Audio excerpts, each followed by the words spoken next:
Brityln. And I'm Erika. In the story of the crucible, the people of Salem became so full of hysteria that things that would usually seem completely normal were given a new meaning. These normal things were transformed to make the people of Salem look guilty of conspiring with the devil.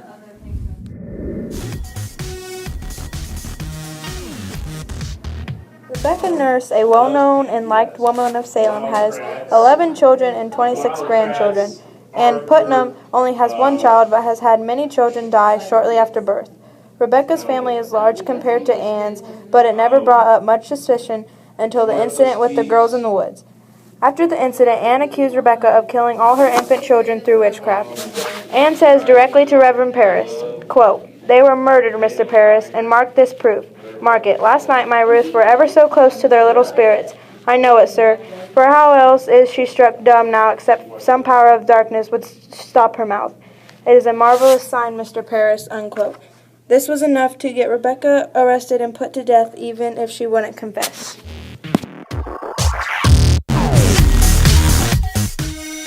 Another thing is when Giles makes a big deal about his wife reading books. Before witchcraft entered Salem, Mrs. Corey reading books wouldn't have even been given a second thought. People read all the time. But after Giles says he is unable to recite his prayers while his wife is reading her books, and everyone suspects witchcraft, when really Giles hasn't been a practicing Catholic very long, so he probably doesn't know his prayers very well, and it is likely he would have forgotten them.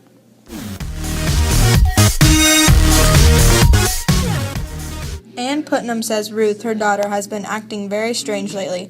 Anne believes that this is evidence of dark forces pulling on her child. Anne believes in the witchcraft going on in Salem. Ruth is the only surviving child of 8 belonging to Anne and Thomas Putnam.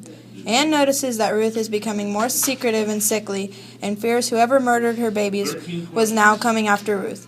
This prompted Anne to send Ruth to Tituba to conjure the spirits of her babies and discover the murderer. Reverend Parris discovered the girls in the woods as Ruth was conjuring spirits.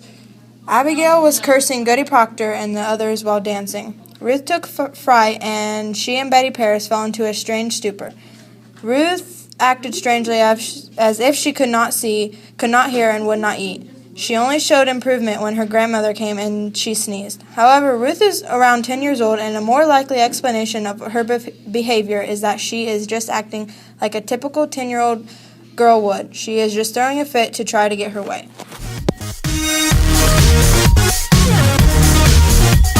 Elizabeth is being suspected of witchcraft, and Cheever comes to take her away. He asks if Elizabeth keeps poppets in her house.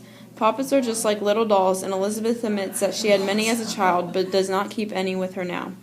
He asks this because Abigail had been stabbed 2 inches deep with a needle at supper that night, and it was thought that this had been the doing of Elizabeth's witchcraft. After talking a while, Cheever spots a poppet in the Proctor home. Elizabeth explains that it belonged to Mary, and she had just brought it home that night. This was still enough for them to take Elizabeth away. Having poppets would have been a relatively normal thing before all the hysteria in Salem, but after having a poppet was enough to accuse someone of witchcraft.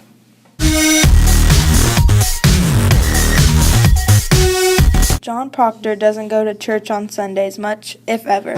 He claims this is because all Reverend Parris ever talks about is money. Proctor says Parris is more concerned with his income and keeping his job than actually preaching the teachings of God.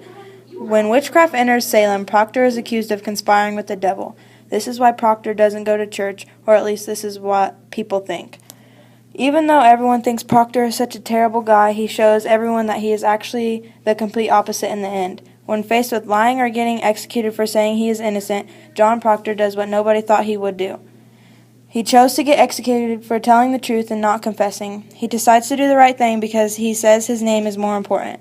Quote, "Because it is my name, because I cannot have another in my life, because I lie and sign myself to lies, because I am not worth the dust on the feet of them that hang.